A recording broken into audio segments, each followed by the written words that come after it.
முன்னாள் முதல்வர் ஸ்டாலின் அவர்கள் மீண்டும் சட்டமன்றத்திற்குள்ள நுழைவதற்கான வாய்ப்பு இருக்கு அப்படிங்கிற மாதிரி முன்னாள் அமைச்சர் KN நேரு ஒரு திருமண விழாவில் பேசியிருக்காரு. அவர் ஒரு சாதாரணமாக இப்படி பேசிவிட்டார் என்று நான் நினைக்கவில்லை. எங்கே அப்பாவை காணும் என்று ஒரு குட்டி கதையை சொன்னார். ஆகவே விஜய் அவர்களுக்கு உணர்த்தக்கூடிய வகையில் ஏதாவது ஒரு தொகுதி இடைத்தேர்தலில் ஸ்டாலின் அவர்களை நிறுத்த வைத்து அவர் சட்டமன்றத்தில் வெற்றி பெற்று எதிர்க்கட்சி தலைவராக அமர்ந்து விஜய் அவர்களுக்கு காட்ட வேண்டும். இந்த மாதிரி அவர் இங்கே தான் இருக்கிறார். இப்போதைக்கு நான் கேள்விப்படுகிற வரை இந்த 40 நாட்களில் பார்ட்டி ஃபண்ட் எங்கேயும் கேட்டதாக தெரியவில்லை. தெரிந்தால் நிச்சயமாக அது வெளியே வந்துவிடும்.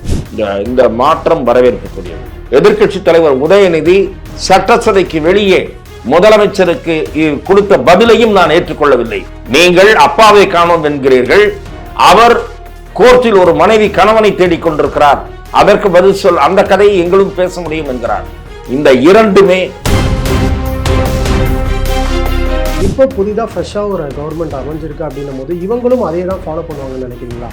திராவிட முன்னேற்ற கழகத்திற்கும் தாவேகாவுக்கும் இடையில்தான் போட்டி என்று தேர்தல் நேரத்தில் திரு விஜய் அவர்கள் கூறிய அந்த அரசியல் நெரேட்டிவ் என்பது தொடர்ந்து கொண்டிருக்கிறது.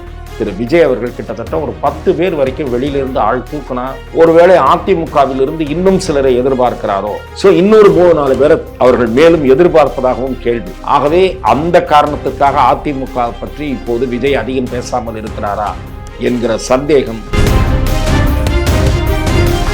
10 லட்சம் கோடி இப்போது இருக்கக்கூடிய கடனை விஜய் பதவி விட்டு இறங்கும் போது 5 லட்சம் கோடியாக ஆக்கினால் அது அபார சாதனையாக இருக்கும். விஜய் அதற்காக தமிழ்நாட்டு மக்களால் பாராட்டப்படுவார்.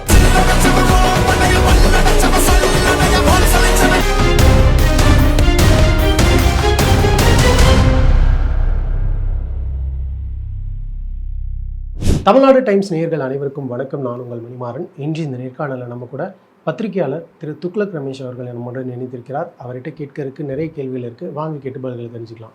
சார் வணக்கம். வணக்கம். தாவேகா அரசு ஆட்சி அமைந்து 45 நாட்களை நெருங்கியிருக்காங்க. முதல் பார்வையா இந்த ஆட்சியை பற்றி நீங்கள் என்ன சார் நினைக்கிறீங்க?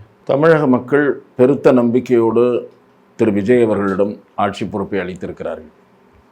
தமிழக வெற்றி கழகத்திற்கு ஆட்சி அமைக்க தேவையான மெஜாரிட்டி பலம் கிடைக்கவிட்டாலும் கூட தாவேகா தான் ஆட்சி அமைக்க வேண்டும் என்பது மக்களுடைய விருப்பமாக இருந்தது என்பதை மிக அதிக அளவிலான தொகுதிகளில் அவர்களை வெற்றி பெறச் செய்ததன் மூலம் நம்மால் புரிந்து கொள்ள முடிகிறது. அதாவது தனிப்பெரும் கட்சியாக, சட்டமன்றத்தில் தனிப்பெரும் கட்சியாக தாவேகா இன்றைக்கு வெற்றி பெற்று வந்திருக்கிறது. ஆட்சி அமைக்கக்கூடிய ஆதரவை கிட்டத்தட்ட ஒத்த சிந்தனை உள்ள கட்சிகளிடமிருந்து தாவேகா பெற்றிருக்கிறது. அதில் நான் தவறு காணவில்லை. என்னதான் எந்த கட்சிகள் இப்போது தாவேகாவை ஆதரித்திருக்கின்றனவோ அந்த கட்சியைச் சேர்ந்தவர்கள் தாவேகாவை தேர்தல் சமயத்தில் விமர்சித்திருக்கிறார்கள். அதே போல தாவேகா தலைவர் விஜய் அவர்கள் திராவிட முன்னேற்ற கழக கூட்டணி கட்சிகளை தேர்தல் சமயத்தில் விமர்சித்திருக்கிறார். இதெல்லாம் தேர்தல் நேரத்தில் பரஸ்பரம் விமர்சிப்பது சகஜம் என்று ஒதுக்கி வைத்து விட்டாலும் கூட அண்ணா திராவிட முன்னேற்ற கழகத்திலிருந்து உடைந்த ஒரு பகுதியினுடைய ஆதரவை பெறுவதற்கு திரு விஜய் முயற்சித்தது என்பது சரியான அரசியல் நகர்வு அல்ல. அது ஒரு சந்தர்ப்பவாதம் என்று தான் நான் அதை பார்க்கிறேன். ஏனென்று சொன்னால் திமுக தீய சக்தி என்றும் அதிமுக ஊழல் சக்தி என்றும் தூர்ந்து போன சக்தி என்றும் திரு விஜய் அவர்கள் குறிப்பிட்டார். ஆகவே ஊழல் சக்தி, தூர்ந்து போன சக்தி என்று எந்த கட்சியை பற்றி சொன்னாரோ அந்த கட்சியைச் சேர்ந்த சிலர் வெளியே வந்தபோது மந்திரி பதவி தருகிறோம் என்ற ஆசை வார்த்தை கூறி அவர்களுடைய ஆதரவை விஜய் கட்சி பெற்றுக்கொண்டது. அதன் பிறகு திரு விஜய் அவர்களுடைய ஆலோசகர்கள் 1-2 பேர் வேண்டாம் என்று சொன்னதால் அந்த அணியைச் சேர்ந்தவர்களுக்கு மந்திரி பதவி அளிக்கப்படவில்லை என்று நாம் கேள்விப்படுகிறோம். அதை ஒதுக்கி வைத்துவிட்டு ஆட்சி நடத்த தொடங்கிய பிறகு பார்த்தால் அவர் பதவியேற்பு விழாவின் போது சொன்ன மாதிரியே முதல் மந்திரி சபை கூட்டத்திலும் நிச்சயமாக ஊழலுக்கு இடம் தரக்கூடாது, ஏனென்றால் ஊழல் தான் ஒரு பிரதான பிரச்சனையாக திரு விஜய் அவர்கள் முந்தைய அரசை விமர்சித்து மக்கள் மத்தியிலே ஆதரவை தேறினார். அடுத்தது வாரிசு அரசியல் எல்லாம் சொன்னார். ஆகவே ஊழல் யாரும் அதுக்கு இடம் தரக்கூடாது என்று அவர் உத்தரவிட்டார். அதை நான் நிச்சயமாக வரவேற்க. 2வது ஆதவர்ஜனா, திரு நிர்மல்குமார் ஆகியோரெல்லாம் இந்த பார்ட்டி ஃபண்ட் சிஸ்டம் இந்த ஆட்சியில் இருக்காது என்று சொன்னார்கள். இப்போதைக்கு நான் கேள்விப்படுகிற வரை இந்த 40 நாட்களில் பார்ட்டி ஃபண்ட் எங்கேயும் கேட்டதாக தெரியவில்லை. தெரிந்தால் நிச்சயமாக அது வெளியே வந்துவிடும். அதெல்லாம் மூடி மறைக்கவே முடியாது. லஞ்சம் வாங்கிட்டு கம்முன்னு வெளியே தெரியாதுன்னு நினைச்சாங்கன்னா அது நடக்காது. ஆகவே அது முதலில் வரவேற்புக்குரியது. இந்த மாற்றம் வரவேற்புக்குரியது. இரண்டாவது, சட்டம் ஒழுங்கு மோசமான நிலை தொடர்ந்து கொண்டிருக்கிறது. பெண்களுக்கு பாலியல் அத்துமீறல் குற்றங்கள் இந்த ஆட்சியிலும் கிட்டத்தட்ட ஒரு 15-20 சம்பவங்கள் நடந்துவிட்டன. இவையெல்லாம் ஒரே நாளில் நின்றுவிடக்கூடியவை அல்ல. அதே சமயம் திரு விஜய் அவர்களோ அமைச்சர் பெருமக்களோ திரும்ப திரும்ப திராவிட முன்னேற்ற கழக ஆட்சியின் மீது பழி போட்டு அந்த ஆட்சியிலே தான் போதைப் பொருட்களை கட்டுப்படுத்தவில்லை, ஆகவே எங்களை வந்தவுடன் நீங்கள் சொல்லாதீர்கள், இதற்கெல்லாம் அவகாசம் தேவை, பாருங்கள், பொறுத்திருங்கள், ஒரு 6 மாதம் டைம் கொடுங்கள் என்று கேட்பது அர்த்தம் கிடையாது. நீங்கள் 6 மாதம் அல்லது 1 வருஷம் என்று எதற்கு டைம் கேட்கலாம் என்றால், கொடுத்த வாக்குறுதிகளை நிறைவேற்றுவதற்கு டைம் கேட்கலாம். ஏனென்றால் ஏராளமான வாக்குறுதிகளை திரு விஜய் மக்களுக்கு அளித்திருக்கிறார். தாய்மாமன் சீரிலிருந்து இளைஞர்களுக்கு, வேலையில்லாத இளைஞர்களுக்கு 4000 ரூபாய் தருவதிலிருந்து குடும்ப தலைவிகளுக்கு 3000 ரூபாய், 2500 ரூபாய் போடுகிறேன் என்று சொன்னார். 6 சிலிண்டர் இலவசம் என்று சொன்னார். இவற்றுக்கெல்லாம் நிறைவேற்றுவதற்கு பொருளாதார நிலையை, நிதிநிலையை வலுப்படுத்தி கொண்டு பிறகு செய்ய வேண்டும் என்று சொல்வதை நான் ஏற்றுக்கொள்வேன். இந்த சிங்கப்பெண் பாதுகாப்பு படையை கூட வரவேற்புக்குரிய திட்டம் தானே தவிர அது அவசர கதியில் செய்யப்பட்டிருக்கிறது என்று என்னுடைய பார்வை. நீங்கள் எல்லா மாவட்டங்களிலும் அதற்கென ஒரு டிவிஷன் இருக்கக்கூடிய எல்லண்டோலேருந்து இருக்கக்கூடியவர்கள் அல்ல, இதற்குன்னு ட்ரைன்டு பீப்புள் நீங்கள் எடுக்கணும். அவர்கள் நல்ல உடற்கட்டோடு மார்ஷியல் ஆர்ட்ஸ் மாதிரி பயிற்சி பெற்றவர்கள், அவர்களுடைய திறமை மிக்கவர்கள், சவாலான பணிகளை எதிர்கொள்ளக்கூடியவர்கள். செல்வி ஜெயலலிதா அவர்களே அதிரடிப்படையை உருவாக்கினார். காவல்துறையிலே பெண் அதிரடிப்படையை உருவாக்கினார். அந்த படையிலிருந்து ஒரு பிரிவினரை எடுத்துக்கொள்வதோ, ஏனென்றால் எல்லா மாவட்டங்களிலும் இதற்கு ஒரு 100 பேருக்கு மேல தேவை, ஸ்ட்ரென்த் தேவை. அந்த ஸ்ட்ரென்த்தே இல்லாமல் நீங்க பண்ணிட்டீங்க. உங்க ட்ரெயின்டு போலீஸ் இதெல்லாம் தேவை. அதற்கு இவர்கள் ஒதுக்கி அந்த நிதி என்பது போதுமானதே தெரியல. ஆகவே அது இன்னும் வலுப்பெற வேண்டும், அந்த டிபார்ட்மெண்ட் வலுப்பெற வேண்டும். ஒரு எந்த சூழலையும் எதிர்கொள்ளக்கூடிய தைரியமிக்க பெண்களாக இருக்க வேண்டும். தற்காப்பு பயிற்சிகளை கற்றுக்கொண்டவர்களாக இருந்தால் இன்னும் பெட்டர். அவர்கள் ஆயுதங்களோட எக்யூப்மெண்டோடு இருக்கணும். நல்ல நேர்மையான போலீஸ் அதிகாரிகள் இப்போது முக்கிய பொறுப்புகளில் இருக்காங்க. அந்த மதிப்புக்குரிய டிஜிபி எல்லண்டோவா இருந்தாலும் சரி, ஏடிஜிபி எல்லண்டோவா இருந்தாலும் சரி, ஐஜி இன்டா இருந்தாலும் சரி, அவர்களெல்லாம் திறமைமிக்க அதிகாரிகள். இப்போது போலீஸ் துறையிலும் ஒரு புத்துணர்ச்சி, நல்ல பணியிடங்களுக்கு நேர்மையான அதிகாரிகளை நியமிக்கும் போக்கு, அதுவும் நான் வரவேற்கிறேன். ஸோ போலீஸுக்கு முழு சுதந்திரம் கொடுக்க வேண்டும். பிரேமலதா, விஜயகாந்த் அவர்கள், டாக்டர் சௌமியா அன்புமணி போன்றவர்கள் பெண்களுடைய நலன் பாதுகாப்பை முன்னிட்டு துணிச்சலாக சில யோசனைகளை கூறியிருக்கிறார்கள். அரபு நாடுகளை போல மரண தண்டனை கொடுங்கள் என்று கேட்கிறார்கள். இதெல்லாம் மனித உரிமைக்காரங்கள் தாம் தூம்னு குதிப்பாங்க. தாம் தூம்னு குதிக்கிறதை பற்றி கவலையே படக்கூடாது, போட்டு பொழக்கணும் எவனாவது மிஸ்பிஹேவ் பண்ணான்னா. ஆகவே நான் என்ன சொல்லுகிறேன் என்றால், அந்த மாதிரியான விஷயங்களை எல்லாம் நான் வரவேற்கிறேன். ஊழல் இருக்காது என்ற உறுதிமொழியை திரு விஜய் அவர்கள் 1க்கும் மேற்பட்ட முறை கூறியிருக்கிறார், அமைச்சர்களும் கூறியிருக்கிறார். இவற்றையெல்லாம் நான் வரவேற்கிறேன். ஆனால் ஆட்களை இழுத்து ஆட்சியை காப்பாற்றிக் கொள்ளுகிற குதிரை பேர அரசியலை நான் கண்டிக்கிறேன். குதிரை பேரம் என்று சொன்னாலே தாவேகாவினருக்கு கோபம் வருகிறது. ஏன் முதலமைச்சரே இரிட்டேட் ஆகிறார்? ஏன் இரிட்டேட் ஆக வேண்டும்? நடந்ததை சொல்லுகிறார்கள், உண்மையை சொல்லுகிறார்கள். உங்களுக்கு ஏன் கோபம் பொத்து கொண்டு வருகிறது? ஆனா குதிரை பேரம் அப்படிங்கிற ஒரு விஷயம் உண்மையாகவே நடந்ததா சார்? ஏன்னா அவர் சட்டசபையில குறிப்பிடும் போதும் எனக்கு இதை புரிஞ்சுக்கிறதுக்கே லேட் ஆச்சு. சோஃபா மாடல்னு சொல்றாங்க, குதிரை பேரம்னு சொல்றாங்க. இதெல்லாம் புரிஞ்சுக்கவே எனக்கு லேட் ஆச்சு. புரிஞ்சுக்கவே லேட் ஆச்சுன்னா சர்க்காஸ்டிசத்தை அல்லது கிரிட்டிசிசத்தை கிண்டலை புரிஞ்சுக்க லேட் ஆகுதுன்னு அர்த்தம். குதிரை பேரம்ன்றது நான் எதனால சொல்றேன்னா, பிட்ப்ரோக்கோன்றது தான் குதிரை பேரம். நீங்க இது வாங்க, உங்களுக்கு இது பண்ணித்தரோன்றது தான். நான் என்ன சொல்றேன், 4 எம்எல்ஏக்கள் எந்த அடிப்படையில் ராஜினாமா பண்ணாங்கன்னா, தியாகம் பண்ணிட்டு இந்த நாட்டுக்கு சுதந்திரம் வாங்கி தந்த விடுதலை போராட்ட வீரர்களைப் போல தாவேகாவுக்கு பாடுபட்டு நாட்டு மக்களுக்கு சேவையாற்றணும்னு வந்தாங்களா? திரும்ப எம்எல்ஏ பதவி அவர்களுக்கு தரப்படும் என்ற உறுதிமொழி இல்லாமல் எதற்காக சார் ராஜினாமா பண்றாங்க? ஏன்னா ராஜினாமா செய்யும் போதே சொல்றாங்க, நாங்க மக்களுக்கு ஆளுங்கட்சி மூலமா நன்மை செய்ய முடியும்னு நினைக்கிறோம், எங்க தொகுதிக்கு நன்மை செய்ய முடியும்னு நினைக்கிறோம். இப்போ நான் கேள்விப்படுற தகவல் என்னன்னா, அவர்களில் 1-2 பேருக்கு திரும்ப எம்எல்ஏ பதவி கிடைக்குமா என்பது சந்தேகம்ன்றாங்க. அப்போ என்னாச்சு, இவர்கிட்ட ஏமாந்தாங்கன்னு ஆகிப்போச்சு. ஆகவே இதைத்தான், இந்த பிட்ப்ரோக்கோவைத்தான், இல்ல இவர்களுக்கு வாரிய தலைவர் தராருன்னு வச்சுங்க. எதற்காக வாரிய தலைவர் பதவி நான் கேட்கிறேன். எம்எல்ஏ பதவி ராஜினாமா பண்ணிட்டு இங்க வந்து சேர்ந்ததுனால தானே கொடுக்குறீங்க. இதற்கு பெயர் தான் குவிட் ப்ரோ கோ, இதற்கு பெயர் தான் பேர அரசியல் என்பது. ஆகவே இந்த பேர அரசியலை, ஆழ்த்தூக்கும் அரசியலை, அடுத்த கட்சியில் ஆள் பிடிக்கும் அரசியலை நான் கண்டிக்கிறேன். நான் வரவேற்கக்கூடிய விஷயங்கள் இருந்தது, இதை நான் ஏற்றுக்கொள்ளவில்லை. அதே போல சட்டசபையில் முதலமைச்சர் ஆளுநர் உரைக்கு நன்றி தெரிவிக்கும் தீர்மானத்தின் மீது பதில் கூறும் போது தேவையில்லாத வகையில் முன்னாள் முதலமைச்சரை பம்புக்கு இழுக்கிற வகையில் குட்டிக்கதை சொல்கிறேன் என்று பரிகாசம் செய்து பேசியதை நான் ஏற்றுக்கொள்ளவில்லை. இத்தகைய பேச்சுக்கள் ரசனை குறைவானவை. இத்தகைய பேச்சுக்கள் நீங்கள் வகிக்கிற பதவிக்கு உகந்த பேச்சு அல்ல. திரு மு க ஸ்டாலின் தேர்தலில் தோல்வியற்று விட்டதாலேயே அவர் செய்த சில அவருடைய ஆட்சி காலத்தில் செய்த சில பணிகள் மக்கள் மறந்துவிட மாட்டார்கள். தேர்தலில் தோல்வியுற்ற காரணத்தினாலேயே திராவிட முன்னேற்ற கழகம் சரிந்து விடாது. திராவிட முன்னேற்ற கழகத்தின் கொள்கைகளில் சில விமர்சனங்கள் எனக்கு உண்டு. அவருடைய ஆட்சியில் நடந்த சில செயல்பாடுகளில் எனக்கு விமர்சனம் உண்டு, அது வேறு விஷயம். ஆனால் ஒரு முதலமைச்சர் சட்டசபையில் பேசுவதற்கென்று சில நெறிமுறைகள் இருக்கின்றன. அந்த அவைக்கென்று ஒரு மாண்பு இருக்கிறது, மரபு இருக்கிறது. அந்த மாண்பு மரபை பற்றி கவலைப்படாமல் பேசிய பேச்சு என்று நான் அதை கண்டிக்க விரும்புகிறேன். சார், சட்டசபையில் அந்த பேச்சு முதல்வர் அவர்கள் பேசினதுக்கப்புறம் இன்னொரு பாயிண்ட்டையும் அவர் குறிப்பிடுறாரு. என்ன அப்படின்னா, அந்த குட்டி ஸ்டோரி சொன்னதுக்கப்புறம் இந்த மாதிரி நக்கல் நையாண்டியா என்னாலையும் பேச முடியும், எங்களாலையும் பேச முடியும்னு இந்த நக்கல் நையாண்டி ட்ரிகர் ஆகி வந்த பதில் தானா சார்? இல்ல ட்ரிகர் ஆகி வந்த பதில்னா நான் என்ன சொல்றேன், எதற்கு நீங்க ட்ரிகர் ஆனீங்க? குதிரை பேரத்துக்கு ட்ரிகர் ஆனீங்களா, சோஃபா மாடலுக்கு ட்ரிகர் ஆனீங்களா? எனக்கு புரியல. ட்ரிகர் ஆகி வர்றதுன்னா யார் வர்றான்னா, உங்கள் கட்சியை சேர்ந்த பேச்சாளர்கள் பேசலாம், அதற்கு கூட அவையில் இடம் கிடையாது. சபைக்கு வெளியே உங்கள் பொதுக்கூட்டங்களில் பேசலாம், முதலமைச்சர் பேசக்கூடாது.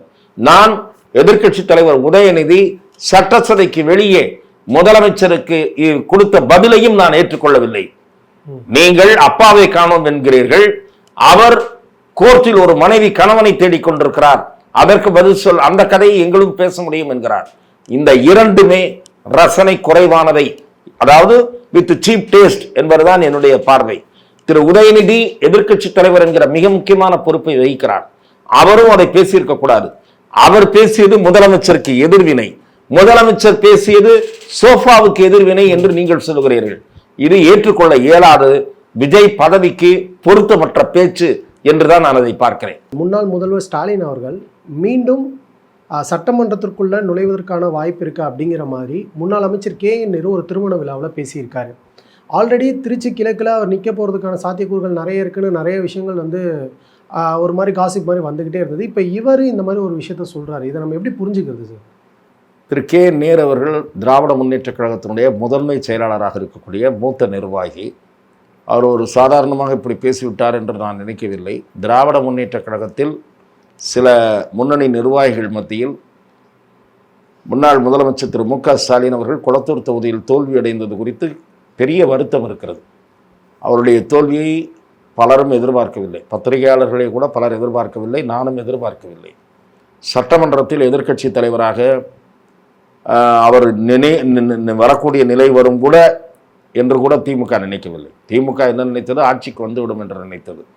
நான் அப்படி நினைக்கவில்லை. நான் தாவேக மிக கணிசமான வாக்குகளை இந்த தேர்தலில் பெறும் என்று முதலிலிருந்தே கூறி வருகிறேன். ஆனால் தாவேக ஆட்சிக்கு வரும் என்று நான் கூட கணிக்கவில்லை. நான் என்ன சொல்லி கொண்டிருந்தேன் என்றால், எந்த கட்சிக்கும் தனிப்பெரும்பான்மை கிடைக்காத சூழல் உருவாகும் என்று சொல்லி வந்தேன். திமுக அதிக இடங்களில் வெற்றி பெறக்கூடிய வாய்ப்பு இருக்கிறது என்று சொல்லி வந்தேன். ஆட்சியை பிடிக்கும் என்று கூறவில்லை.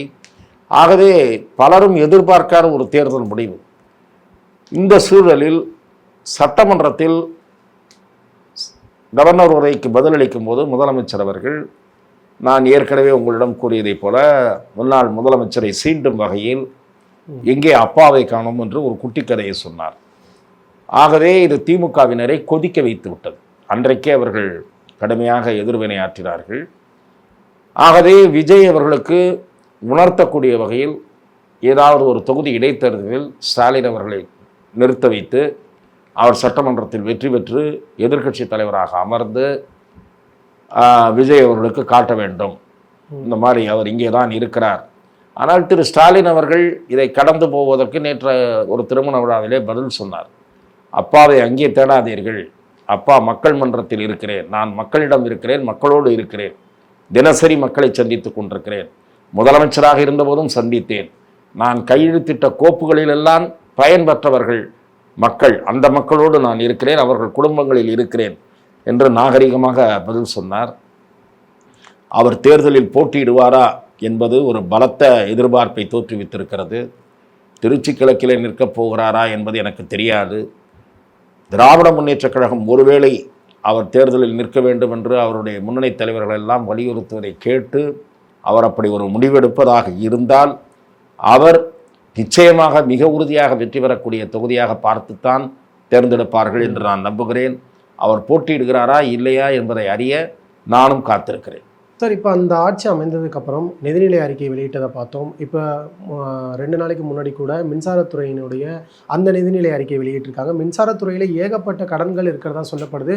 குறிப்பாக 2006 அவங்க கணக்கிடும்போது 2011 2021 வரைக்குமான அதிமுக ஆட்சியின் காலத்தில் தான் மின்சாரத்துறைக்கு நிறைய நஷ்டம் ஏற்பட்டிருக்கு. அந்த நஷ்டம் 2021 2026 திமுக ஆட்சி காலத்தில் குறைக்கப்பட்டிருக்கிறதா இன்றைய மின்சாரத்துறை அமைச்சர் நிர்மல்குமாரே பதிவிடுறாரு. அப்போ அவங்களுடைய ஆட்சியில் மின்சாரத்துறை சரியான முறையில் தான் சார் பயணிச்சிருக்கு. நான் கடந்த 40 ஆண்டுகளாக சட்டமன்ற நிகழ்வுகளை பதிவு செய்து வருகிறேன். அதில் இந்த ஒரு 20 ஆண்டு காலம் இருக்கிறதுல 2006 இல்லை 2006 ஏற்பட்ட காலம் இருக்குல்ல, இதுதான் மின்சாரத்துறையில் நிறைய சிக்கல்கள் பேசப்பட்ட காலம். குறிப்பாக திரு ஆற்காடு வீராசாமி அவர்கள் மின்சாரத்துறை அமைச்சராக இருந்தபோது தமிழகம் கடுமையான மின்வெட்டை சந்தித்தது. அதற்கு அவர் காரணம் அல்ல. அதாவது ஆன்கோயிங் ஸ்கீம்ஸ் எல்லாம் உரித்த காலத்தில் நிறைவேற்றப்பட்டால் அதே போல எவ்வளவு தேவை அதிகரிக்கும் என்று கருதி அதற்கேற்ப திட்டங்கள் வகுக்கப்படாவிட்டால் இந்த பிரச்சனை ஏற்படும். குறிப்பாக கோடை காலத்தில் இது கடுமையாக எதிரொலிக்கும். அந்த பிரச்சனையை தான் இப்போதைய அரசு சந்தித்துக் கொண்டிருக்கிறது. ஆன்கோயிங் ஸ்கீம்ஸ் ரைட் டயத்தில் டிஎம்கே பீரியட்லையும் முடிந்ததல்ல, அதிமுக பீரியட்லையும் முடிந்ததாக எனக்கு தெரியல. சில ஸ்கீம்ஸ் எல்லாம் இந்த மாதம் இந்த வருஷத்தில் கமிஷன் ஆகிடும். ஆனால் கமிஷன் பண்ணுறதுன்னா நிறுவுறது. நான் சொல்கிற கமிஷன் வாங்குறது இல்லை, பிளான்ட் கமிஷன். ஸோ அது தொடங்காமல் இருந்திருக்கிறது. அதனால் அதிக விலை கொடுத்து வெளியிலிருந்து மின்சாரம் வாங்க வேண்டியது. மின்சாரத்தை அப்படி அதிக விலை கொடுத்து வாங்கும்போது எக்ஸஸாக ரேட்டை ஃபிக்ஸ் பண்ணி கமிஷன் வாங்கினார்கள் என்ற குற்றச்சாட்டு திமுக ஆட்சியின் மீதும் உண்டு, அதிமுக ஆட்சியின் மீதும் உண்டு. ஆகவே அதில் நிர்மல்குமார் கூறுவதில் தவறு இருப்பதாக நான் பார்க்கவில்லை. குற்றச்சாட்டுக்களை கூறிக்கொண்டிருக்காமல் நடவடிக்கை எடுங்கள். ஆதாரம் இருந்தால் வழக்கு பதிவு செய்து நடவடிக்கை எடுங்கள். வழக்கு பதிவு செய்து நடவடிக்கை எடுத்தால் யாரும் எதிர்க்கப் போவதில்லை. ஏனென்றால் 2 அரசுகள் இருந்த போதும் வெவ்வேறு விவகாரங்களில் டிரான்ஸ்பார்மர் கொள்முதலாகட்டும், மின்சாரம் வாங்குவதாகட்டும், வெளிமாநிலத்திலிருந்து வாங்குவதாகட்டும், குற்றச்சாட்டுக்கள் ஏற்கனவே நிறைய சொல்லப்பட்டு விட்டன. இந்த மாநிலம் இந்த விலைக்கு மின்சாரம் வாங்குகிறது, வேற ஒரு மாநிலம் நீங்கள் ஏன் அதைவிட ₹1 அதிகமாக ₹2 கொடுத்து வாங்குகிறீர்கள் என்கிற விமர்சனம் திமுக ஆட்சியை நோக்கியும் கேட்கப்பட்டிருக்கிறது, அதிமுக ஆட்சியை நோக்கியும் கேட்கப்பட்டிருக்கிறது. ஆகவே திரு நிர்மல்குமார் வெளியிட்ட வெள்ளை அறிக்கை என்பது எப்படி மரியாதைக்குரிய நிதியமைச்சர் மரிய லாரன்ஸ் அவர்கள் வெளியிட்ட வெள்ளை அறிக்கை மக்களுக்கு பெரிய புதிய செய்திகளை சொல்லவில்லையோ அதே மாதிரி இதுவும் பெரிய புதிய செய்திகளை சொன்னதாக நான் கருதவில்லை. மின்சாரத்துறையும் போக்குவரத்து துறையும் சேவை துறைகள் நஷ்டத்தில் தான் இருக்க முடியும். அரசாங்கம் தான் மானியம் கொடுத்து கொண்டிருக்கும். ஏனென்று சொன்னால் நீங்கள் உற்பத்திக்கும் ஜெனரேஷனுக்கும் வெளியிலேருந்து நீங்கள் வாங்குவதற்கும் ஏற்ற மாதிரி டாரிஃபை ஃபிக்ஸ் பண்ணாங்கன்னு வச்சிங்க, அரசாங்கத்துக்கு எதிராக மக்கள் வீதியில் இறங்கி போராடுவார்கள். அதனால தான் இன்றைய மின்துறை அமைச்சர் கூட என்ன சொல்லியிருக்கிறார், மின்சார கட்டணம் அடுத்த ஓராண்டுக்கு உயர்த்தப்படாது அல்லது இந்த ஆண்டு உயர்த்தப்படாது என்று சொல்லியிருக்கிறார். ஏனென்றால் பஸ்ஸும் அதே ரேட்டு தான் உங்களுக்கு. நீங்கள் பார்த்தீங்கன்னா நிறைய பஸ்ஸு க்ரௌடடாக போகும், சில பஸ்ஸு காலியாக போகும். அந்த காலியாக போகிற ஏரியாவுக்கும் சேர்த்து பஸ்ஸை இயக்கி தான் ஆகணும். 10 பேரோ 15 பேரோ இருக்கிற போயிட்டு வாங்கிட்டு வந்துட்டு இருந்தாலும், ஏன்னா அது ஒரு சேவைத்துறை, சர்வீஸ் செக்டார். ஆகவே இதில் விமர்சனம் பண்ணுறதுல பிரயோஜனம் இல்லை. அவங்க பீரியடில் நஷ்டம் அதிகரித்து இதெல்லாம் பிரயோஜனம் இல்லை. அதுக்கு பதிலாக நீங்கள் பர்ச்சேஸில் ஊழல் நடந்ததுன்னா அதை நடவடிக்கை எடுக்க வேண்டும். அந்த குற்றச்சாட்டு புதிதல்ல, பழைய குற்றச்சாட்டு. அதே மாதிரி தான் நம்ம ஃபைனான்ஸ் மினிஸ்டர் அறிக்கைக்கு நான் சொல்கிறேன். 5 லட்சம் கோடி கடன் திமுக ஆட்சியில், அதிமுக ஆட்சி முடியும் போது, திமுக ஆட்சி முடியும் போது 10 லட்சம் கோடி ஆயிடுச்சுன்றாரு. விஜய் முடியும் போது 10 லட்சம் கோடி 5 லட்சம் ஆக்கிடுவாரா? நான் கேட்குறேன். 10 லட்சம் கோடி இப்போது இருக்கக்கூடிய கடனை விஜய் பதவி விட்டு இறங்கும் போது 5 லட்சம் கோடியாக ஆக்கினால் அது அபார சாதனையாக இருக்கும். விஜய் அதற்காக தமிழ்நாட்டு மக்களால் பாராட்டப்படுவார். முடியுமா? உங்கள் ஆட்சியிலும் கடன் உயரத்தான் உயரும். ஏன்னா நீங்கள் கொடுத்த வாக்குறுதிகள் அப்படி. கொடுத்த வாக்குறுதிகளை நிறைவேற்றலைன்னா கடன் உயராது. நீங்க நாமம் போட்டீங்கன்னு வச்சுங்கப்பா, மக்களுக்கு எதையுமே நிறைவேற்றாம, அதாவது 2500 ரூபா தாய்மாமன் சீனு, வேலை இல்லாத இளைஞர்களுக்கு 4000, 6 சிலிண்டரு, இதெல்லாம் என்ன பண்ணுவீங்க? எங்கேருந்து பண்ணுவீங்க? சொந்த நிதி வருவாயிலிருந்து பண்ணிடுவீங்களா? சொந்த நிதி வருவாய் இருக்கா? மாநிலத்தின் சொந்த நிதி வருவாய் சுருங்கி கொண்டே இருக்கிறது. செலவு அதிகரித்துக் கொண்டிருக்கிறது, வட்டி கட்டுவது அதிகரித்துக் கொண்டிருக்கிறது. கேபிட்டல் எக்ஸ்பெண்டிச்சரே இவர்களால் அதிகம் செய்ய முடியவில்லை. அதாவது மூலதன செலவு, உருப்படியான செலவு, பாலம் கட்டுறது, ரோடு போடுறது, இதெல்லாம் கேபிட்டல் எக்ஸ்பெண்டிச்சர், பில்டிங் கட்டுறது, இதெல்லாம் கேபிட்டல் எக்ஸ்பெண்டிச்சர். ஆகவே இந்த அரசாங்கத்தினுடைய செயல்பாட்டை இனிமேல் பொறுத்திருந்து பார்த்து 6 மாதம் கழித்து நாம் மதிப்பிடுவோம். இப்போதைக்கு இவர்கள் வெளியிட்டிருக்கக்கூடிய வெள்ளை அறிக்கைகள் எல்லோருக்கும் தெரிந்த பழைய தகவல்களை உள்ளடக்கிய பழைய அறிக்கைகள் என்றுதான் நான் பார்க்கிறேன். சார், இப்போ நீங்கள் குறிப்பிட்டதுலேருந்து ஒரே ஒரு சின்ன கேள்வி என்ன அப்படின்னா, மின்சாரத்துறை அமைச்சர் பேசும்போதே சொல்கிறாரு அடுத்த ஓராண்டுக்கு நம்ம வந்து மின்சார கட்டணத்தை உயர்த்த போகிறது இல்லை அப்படின்னு சொல்லி. அப்படி இருக்கும்போது அந்த மின் கட்டணத்துக்கான அந்த காம்பன்சேஷன் அமௌண்ட்டையும் நம்ம தானே சார் பே பண்ண வேண்டியதாக இருக்கும், தமிழ்நாடு கவர்மெண்ட். அப்போ இதுவும் நிதிநிலையை இன்னும் நெருக்கடிக்கு உள்ளாக்கும் இல்லையா? இல்லை, மின்சார கட்டணத்தை உடனடியாக உயர்த்தி எந்த ஒரு அரசும் பதவிக்கு வந்தவுடன் அதிருப்தியை தேடி சொல்லிக்கொள்ள முயற்சிக்காது. இவர்கள் என்ன பண்ணுவாங்க, இப்போ உங்களெல்லாம் தயார் பண்ணுறாங்க, மென்டலாக உங்களே என்னெல்லாம் தயார் பண்ணுறாங்க. வெள்ளை அறிக்கை நிதிநிலை பாருங்க மோசமாக இருக்குது, அதனால கொஞ்ச நாள் எங்ககிட்ட இலவசம்லாம் கேட்காதீங்க, எதிர்பார்க்காதீங்க. தாய்மார்கள்லாம் 1000 ரூபாய் இப்போ வந்தாலே போதுன்ற நிலைமைக்கு வந்துடுவாங்க. கடன் அவ்வளோ இருக்கா அப்படின்ற ஒரு மென்டாலிட்டியை ப்ரிப்பேர் பண்ணுறாங்க, கிரவுண்டை ப்ரிப்பேர் பண்ணுறாங்க. அதே மாதிரி மின்சார இது பாருங்க, அதனால உடனே ஏற்றிடுவாங்களான்னு மக்களுக்கு பயம் வரும். அதனால என்ன பண்ணுறாரு, ஒரு 6 மாதம் ஏற்ற மாட்டோம், கவலைப்படாதீங்க. ஆனால் அப்புறம் ஏற்றுவோம் தான் அர்த்தம் அதில். ஆகவே இப்போது ஏற்பட்டிருக்கக்கூடிய நஷ்டங்களை வேறு வகைகளின் மூலம் சீர்படுத்துவதற்கு இந்த அரசாங்கம் முயற்சிக்க வேண்டும். அந்த முயற்சியில் ஈடுபடுவார்கள் என்ற நம்பிக்கை இருக்கு. ஏனென்றால் கனிம வளத்துறை அமைச்சர் நிறைய குவாரிகளை போய் ஆய்வு பண்ணி குவாரிகள்லாம் மூடியிருக்காங்க. அந்த குவாரிகளில் அரசாங்கத்துக்கு வர வேண்டிய வருமானம் வரல. அதே மாதிரி சாலை ஒப்பந்த பணிகள் அதெல்லாம் இருக்கு பாருங்க, இதில் வந்து கொடுக்கப்பட்டிருந்த கமிஷன் நிறுத்தப்பட்டு சாலையினுடைய தரத்தை உயர்த்த முடியும். அரசாங்கத்திற்கு ஓரளவு நிதி மிச்சமாகும், பெருமளவு நிதி மிச்சமாகும் ஆகாது. இப்படி பல்வேறு செலவினங்களை குறைப்பதற்கு இந்த அரசு முற்படும் என்கிற தகவல்களை அமைச்சர்கள் கூறியிருக்கிறார்கள். பொறுத்திருந்து பார்க்க வேண்டும். அந்த நடவடிக்கைகள் மேற்கொள்ளப்பட்டால் அவை நிச்சயமாக வரவேற்புக்குரியவையாக இருக்கும். சார், முன்னாள் அமைச்சர் ஏவாவேலு அவர்களுடைய அலுவலகத்தில் திடீர் லஞ்ச ஒழிப்புத்துறை சோதனை நடக்குது. அந்த சோதனையில் நிறைய ஆவணங்கள் கைப்பற்றப்பட்டிருக்கு, ரூபாய் 40 லட்சம் வரைக்கும் பணம் கைப்பற்றப்பட்டிருக்கு அப்படிங்கிற தகவல் வெளியாகுது. இதுக்கு திமுக சைடில் இருந்து இது வந்து ஒரு பழிவாங்கல் நடவடிக்கை. முன்னாள் அமைச்சர் ஏவாவேலுவே சொல்கிறாரு, நான் சட்டமன்றத்தில் இருந்து கேள்வி கேட்டதுனால தான் இந்த நடவடிக்கை என் மேலே பாஞ்சிருக்கு, இது வந்து ஒரு பழிவாங்கல் நடவடிக்கை அப்படின்னு ஓப்பனாக ப்ரெஸ் மீட்டில் சொல்கிறாரு. திமுக கடுமையான கண்டனங்களை தெரிவிக்கிறாங்க. அதை பற்றி நீங்கள் என்ன சார் நினைக்கிறீங்க? பல அரசியல்வாதிகள் வீடுகளில் ரெய்டு நடக்கும்போது அல்லது அவர்களுக்கு தொடர்புடையவர்கள் வீடுகளில் ரெய்டு நடக்கும்போது ஆவணங்கள் கைப்பற்றப்பட்டன, ரொக்கம் கைப்பற்றப்பட்டது, சிடி கைப்பற்றப்பட்டது, இந்த சஸ்பென்ஸ் கதையெல்லாம் நிறைய வரும். சப்சிக்வெண்ட்டாக ஆக்ஷனே எதுவும் இருக்காது. இப்போது நேற்று 40 லட்சம் ரொக்கம் கைப்பற்றப்பட்டதாக சொல்கிறாங்க. எந்த இடத்துலேருந்து கைப்பற்றப்பட்டதுன்றது தெளிவாக இல்லை. ஏனென்றால் திரு வேலு அவர்கள், முன்னாள் அமைச்சர் திரு ஏவா வேலு அவர்கள், என்னுடைய வீட்டிலிருந்து பணம் எடுக்கப்படவில்லை அப்படின்னு மறுப்பு தெரிவித்திருக்கிறார். ஆகவே இதற்கு விளக்கம் கூற வேண்டிய கடமையும் பொறுப்பும் டிவிஏசிக்கு இருக்கிறது. சும்மா இஷ்டத்துக்கு பேப்பருக்கு நியூஸ் கொடுக்கக்கூடாது. நான் இதற்காக யாரையும் நியாயப்படுத்த விரும்பலை. டிவிஏசி நேற்று ரைடு நடந்த 15 இடங்களில் எத்தனை இடங்களில் நடந்ததுன்னு தெரியல, அதில் எந்த வீட்டிலேருந்து 40 லட்ச ரூபா எடுத்தாங்கன்னு சொல்லணும். அந்த பணம் யாருடைய பணம், அதுக்கும் இந்த கேஸுக்கும் ஏதாவது லிங்க் இருக்கா என்பதை அவர் தெரிவிக்க வேண்டும். இப்போ இந்த எஃப்ஐஆரை பொறுத்தவரை நான் எஃப்ஐஆரை படித்தேன். 3.25 கோடி ரூபாய் சம்மந்தப்பட்ட, சுமார் 3.25 கோடி ரூபாய் சம்மந்தப்பட்ட ஒரு ரோடு ஒர்க், 2 ஒர்க்கோ என்னமோ, அதில் ரோடு ஃபினிஷ் பண்ணுறதுக்கு முன்னாடியே அல்லது போடாமலே பணம் எடுக்கப்பட்டதா. It is a very serious offence. அந்த கான்ட்ராக்டர், அந்த என்ஜினியர் எல்லாரையும் they should brought to the book. லீகலாக அதற்கு எடுக்க வேண்டிய நடவடிக்கைகளை எடுக்க வேண்டும். திரு வேலு வழக்கம் போல எல்லா அரசியல்வாதிகளும் சொல்லுவதை போலத்தான் அவரும் சொல்லியிருக்கார், இது பழிவாங்கல் நடவடிக்கை. இது யார் சொல்லலைன்னு நினைக்கிறீங்க நீங்கள்? திமுக முன்னாள் அமைச்சர்கள் சொல்லியிருக்காங்க, அதிமுக முன்னாள் அமைச்சர்கள் சொல்லியிருக்காங்க. 2 பேர் தான் ஆட்சியில் இருந்திருக்காங்க. ஒரு ஆட்சி போய் இன்னொரு ஆட்சி மாறின உடனே பழக்கப்படுவாங்க. ஸோ இந்த இந்த விவகாரம் 3.2 கோடி ரூபாய் விவகாரம் உட்பட பல்வேறு விவகாரங்கள் நிலுவையில் இருக்கின்றன. இந்த வழக்குகளுடைய அதாவது குற்றச்சாட்டு பதிவு, இந்த வழக்கினுடைய விசாரணை இவையெல்லாம் உரிய முறையில் நடத்தப்படுகின்றனவான்னு நம்ம பார்க்கணும். ஏன்னா திரு நிர்மல்குமார் 1000 கோடி ரூபாய் டெண்டரில் முறைகேடுன்றாரு. ஆனால் அதை அவர் ஸ்பெசிஃபை பண்ணி சொன்னாரான்னா இல்லை, நாங்கள் நிறைய ஆராய்ஞ்சு பார்த்தோம்.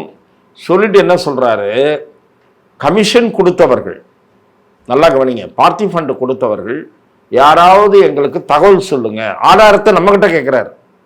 கமிஷன் கொடுத்தவர்கள் தகவல் சொன்னால், நம்மகிட்ட கேட்குறாருன்னா பப்ளிக்கு சொல்கிறார், கமிஷன் கொடுத்தவங்க சொன்னால் நாங்கள் ஆக்ஷன் எடுப்போம், நாங்கள் அந்த பணத்தை வாங்கி தருவோம் இப்படின்னு ஒரு சொல்கிறார். நான் கேட்குறேன், விசாரணைக்கு உத்தரவிட்டு விட்டால் விசாரணை ஏஜென்சி அதை கண்டுபிடிக்க வேண்டிய பொறுப்பு இருக்கிறது. அதே மாதிரி 1000 ரூபான்னு ஸ்வீப்பிங்காக சொல்கிறார் அவர். 1000 கோடி முறைகேடுன்னு என்னென்ன டெண்டரில் என்னென்ன முறைகேடுன்னு there is no specification in honourable minister statement. ஆகவே இவற்றையெல்லாம் சேர்ந்தே நீங்கள் விளக்க வேண்டும். குற்றச்சாட்டுக்கள் மேலெழுந்த வாரியாகவும் 10ஆம் பொதுவாகவும் இருக்கக்கூடாது. சம்பந்தப்பட்டவர்கள் தவறு செய்திருந்தால் அவர்கள் மீது வழக்கு பதிவு செய்து நடவடிக்கை எடுக்கலாம், தாராளமாக எடுக்கலாம். அதை மக்களும் வரவேற்பார்கள்.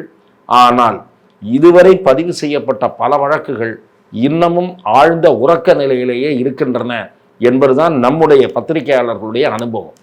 இப்போ கடந்த காலங்களில் பார்த்தோம்னா அதிமுக vs டிஎம்கேன்னு இருக்கும், இல்லை டிஎம்கே vs அதிமுகன்னு இருக்கும். அதனால அந்த நிலை தொடர்ந்தது. இப்போ புதிதாக ஃப்ரெஷ்ஷாக ஒரு கவர்மெண்ட் அமைஞ்சிருக்கு அப்படின்னும் போது இவங்களும் அதே தான் ஃபாலோ பண்ணுவாங்கன்னு நினைக்கிறீங்களா? திராவிட முன்னேற்ற கழகத்திற்கும் தாவேகாவுக்கும் இடையில்தான் போட்டி என்று தேர்தல் நேரத்தில் திரு விஜய் அவர்கள் கூறிய அந்த அரசியல் நெரேட்டிவ் என்பது தொடர்ந்து கொண்டிருக்கிறது. அது ஒரு வெறுப்பு அரசியலாக கொஞ்சம் கொஞ்சமாக மாறிக்கொண்டிருக்கிறது. திமுக குறித்த தாவேகாவினுடைய குற்றச்சாட்டுக்கள், அந்த முந்தைய அரசை தீவிரமாக முத்திரை குத்துவது, இதெல்லாம் தாவேகா அதிமுகவை ஒரு பொருட்டாகவே நினைக்கவில்லையோ அல்லது அதிமுக ஆட்சியில் தவறே நடக்கவில்லை என்று சொல்ல வருகிறார்களா என்று தெரியவில்லை. ஆனால் திரு விஜய் அவர்கள் சொன்னார், 2017 2026 வரை பல்வேறு துறைகளில் தவறுகள் நடந்திருக்கின்றன. 2017 21 வரை ஆட்சியில் இருந்தவர் திரு எடப்பாடி பழனிசாமி. ஆகவே அது குறித்தும் இவர்கள் பேசுவார்களா என்பதை நாம் பொறுத்திருந்து தான் பார்க்க வேண்டும். எதற்காக சொல்கிறேன்னா, டிஎம்கே வர்சஸ் டிவிகேன்னு எலெக்ஷன் நேரத்தில் அவர் செட் பண்ண அந்த நெரேட்டிவோடையே தொடர்ந்து போகிறார்கள். இதில் தனிப்பட்ட விமர்சனங்கள் தலை தூக்கி இருக்கின்றன. தனிமனித அவதூறுகள் சமூக வலைத்தளங்கள் வாயிலாகவும் பகிரப்படுகின்றன. வெறுப்பு அரசியல் இருதரப்பிலும் உமிழப்படுகிறது. ஆகவே இது ஆரோக்கியமான அரசியல், ஜனநாயகபூர்வமான போட்டி அரசியல் என்று பார்க்க முடியாத நிலையையும் நோக்கி இது நகர்ந்து கொண்டிருக்கிறது. என்னுடைய இறுதி கேள்வி என்னன்னா சார், இப்போ நீங்கள் குறிப்பிட்டதுலேருந்து தான் என்ன அப்படின்னா, திமுக vs தாவேகா அப்படின்னு போயிட்டு இருக்கும்போது அதிமுகவினுடைய பழைய ஊழல் கோப்புகள் இப்போ வரைக்கும் விஜய் பார்க்கலையோ அப்படின்ற ஒரு கேள்வி இருக்கே சார். அதிமுகவின் மீது மட்டும் ஒரு கரிசனம் இருந்துக்கிட்டே இருக்க மாதிரி தெரியுது சார். தெரியல, ஒருவேளை அவர் அதிமுகவிலிருந்து ஆட்களை இழுக்கிற வேலையில் ஈடுபட்டிருக்கிறதுனால் இதில் ஏதாவது இடையூறு வந்துவிடக்கூடாது என்று நினைக்கிறாரான்னு தெரியல. ஏன்னா திரு விஜய் அவர்களுக்கு 120 உறுப்பினர்கள் ஆதரவு என்று சொன்னால் அவருடைய கட்சி 107 போக மீதியெல்லாம் 13 உறுப்பினர்கள் வெளியிலிருந்து கிடைத்த ஆதரவு. அந்த வெளியிலிருந்து கிடைத்த ஆதரவில் 1-2 கட்சிகள் எப்போது வேண்டுமானாலும் தங்கள் ஆதரவை விலக்கிக் கொள்ளலாம் என்கிற காரணத்தால் திரு விஜய் அவர்கள் கிட்டத்தட்ட ஒரு 10 பேர் வரைக்கும் வெளியிலிருந்து ஆள் தூக்குனா நம்ம கட்சிக்கு நல்லதுன்னு தாவேகாவை சேர்ந்த சிலர் நினைப்பதாக, அவர்களையெல்லாம் நம் கட்சியில் சேர்த்து அவர்களுக்கு சீட்டு கொடுக்கலாம், இல்லை நம்ம ஆட்களை அங்கே நிற்க வைத்து இதே சூட்டோடு இப்போ ஒரு தேர்தலில் வெற்றி பெற்ற அதே சூட்டோடு வெற்றி பெற்று விடலாம் என்று கணக்கிடுவதாக நாங்கள் பத்திரிகையாளர்கள் கேள்விப்படுகிற செய்தி வார பத்திரிகைகளில், தினசரி பத்திரிகைகளில் யூகங்களாக வெளிவருகிறது. டெலிவிஷன் சேனல்களிலும் இப்போது காசிப் எல்லாம் போட ஆரம்பித்து விட்டார்கள்.